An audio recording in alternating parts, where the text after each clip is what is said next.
Hi friends, welcome back to Orissa రుచులు. అందరూ ఎలా ఉన్నారు? బాగున్నారా? నేను కూడా బాగున్నానండి. ఈరోజు మన కిచెన్లో టేస్టీ రెసిపీ ఏంటంటే ఈరోజు అయితే చికెన్ కర్రీ చేస్తున్నానండి. అది కూడా కొంచెం డిఫరెంట్ స్టైల్లో చికెన్ కర్రీ అయితే చేస్తున్నాను. చాలా సింపుల్గా అందరికీ నచ్చేలా ఈ చికెన్ కర్రీ అయితే ప్రిపేర్ చేస్తున్నాను. మీరైతే ఫుల్ వీడియోని మిస్ అవ్వకుండా చూసేయండి. చూసి మీకు నచ్చినట్టయితే లైక్ చేయండి. అలాగే ఫస్ట్ టైం ఎవరైతే నా ఛానల్ని చూస్తున్నారో వాళ్ళైతే తప్పకుండా సబ్స్క్రైబ్ చేసుకోండి. ఇప్పుడైతే simple and tasty chicken curry ఎలా చేసుకోవాలో చూసేద్దామండి. దీనికోసం మసాలాని ముందుగా ప్రిపేర్ చేసుకుందామండి. మసాలా కోసమని గుప్పెడు వెల్లుల్లి, 5-6 అల్లం ముక్కలు, ఒక 2 అనాస పువ్వులు, కొద్దిగా దాల్చిన చెక్క, ఇలాచి, నల్ల మిరియాలు, లవంగాలు, అలాగే బిర్యానీ ఆకులు 2, 1 టేబుల్ స్పూన్ ధనియాలు, 1 టేబుల్ స్పూన్ జీలకర్ర, 1 టేబుల్ స్పూన్ గసగసాలు. వీటన్నిటిని మనం మెత్తని పేస్ట్లా చేసుకొని పక్కన పెట్టుకోవాలి. ఇలాగైతే మెత్తని పేస్ట్లా చేసుకొని దీన్ని అయితే పక్కన పెట్టుకోవాలి.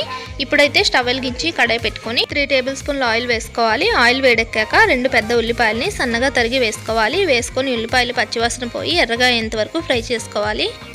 ఉల్లిపాయలు కొద్దిగా ఫ్రై అయిన తర్వాత ఒక 2 పచ్చిమిరపకాయలు, కొద్దిగా కరివేపాకు వేసుకొని ఇంకాస్త ఫ్రై చేసుకోవాలి.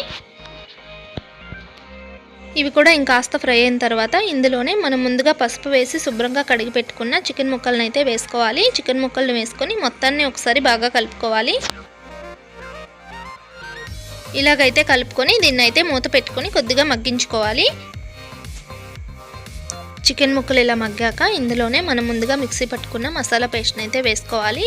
3 టేబుల్ స్పూన్ల వరకు మసాలా పేస్ట్ వేసుకోవాలి. వేసుకొని ముక్కలకి మసాలా మొత్తం పట్టేటట్టు కలుపుకోవాలి. ఇలా కలుపుకొని ఇందులోనే కొద్దిగా పసుపు, రుచికి సరిపడా ఉప్పు, రుచికి సరిపడా కారం, కొద్దిగా చికెన్ మసాలా వేసుకొని ఇంకొకసారి మొత్తాన్ని కలుపుకోవాలి. ఒకసారి కలుపుకొని దీన్ని అయితే మూత పెట్టుకొని ఒక 5 నిమిషాలు మగ్గించుకోవాలి. 5 నిమిషాల తర్వాత చూడండి కొద్దిగా మగ్గింది కదా. ఇప్పుడైతే దీన్ని ఇంకొకసారి కలుపుకోవాలి. కలుపుకొని ఇందులోనే గ్రేవీకి సరిపడా వాటర్ అయితే వేసుకోవాలి. గ్రేవీకి సరిపడా వాటర్ వేసుకొని ఇందులోనే కొద్దిగా కొత్తిమీర కూడా వేసుకోవాలండి. కొత్తిమీర వేసుకొని ఇంకొకసారి కలుపుకొని దీన్ని అయితే మూత పెట్టుకొని ఒక 10 నిమిషాల పాటు సిమ్లో పెట్టి ఉడికించుకోవాలి. 10 నిమిషాల తర్వాత అయితే చూడండి కర్రీ అయితే ఇలా రెడీ అయింది కదండి. ఆయిల్ పైకి తేలింది. కర్రీ పర్ఫెక్ట్గా రెడీ అయింది, చూసారు కదా. గ్రేవీ కూడా చక్కగా అయిందండి, చూసారు కదా. మనకి ఇది అన్నంలో కలుపుకొని తినడానికి చాలా బాగుంటుంది గ్రేవీ అయితే. ఇక్కడ చికెన్ లెగ్ పీస్ ముక్క కూడా ముక్కలుగా అయిపోకుండా పర్ఫెక్ట్గా కుక్ అయిందండి, చూడండి. చూసారు కదండి డిఫరెంట్ స్టైల్లో చికెన్ కర్రీని ఎలా చేసుకున్నానో. చాలా టేస్టీగా ఉంటుందండి ఈ స్టైల్లో చేసుకుంటే.